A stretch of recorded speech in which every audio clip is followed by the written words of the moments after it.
نقول بيننا وبينكم السلف بيننا وبينكم الكتب. Следующий вопрос, говорит, у брата дома джин или непонятно что. У него ночью посуда там двигается, стуки в кухне, дверь туалета открывается, закрывается сама по себе. Но он, говорит, снимает квартиру, и хозяин квартиры это подтвердил.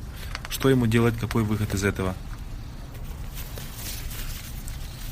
Ну, во-первых, джин, конечно, это истина. Джин, они, как мы, махлук они. Да, они Аллах Субхану их создал.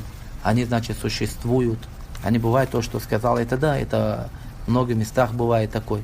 Значит, это вместе, значит, что человек будет делать, значит, да, читает, например, да, как-то должен избавиться от этих джиннов. Ну, если видит, что, значит, он, там, дети, там, жены, там, боятся или такой, пусть оставит, там, берет себе другую месту, да, потому что страх там такой естественный, иногда там, да, вдруг человек там что-то такого слушает, если боится. Ну, никак, каждый, значит, смотря на себя, если видит, что нет, это для меня, это уже обычно стал там, да, то тогда пусть поживет.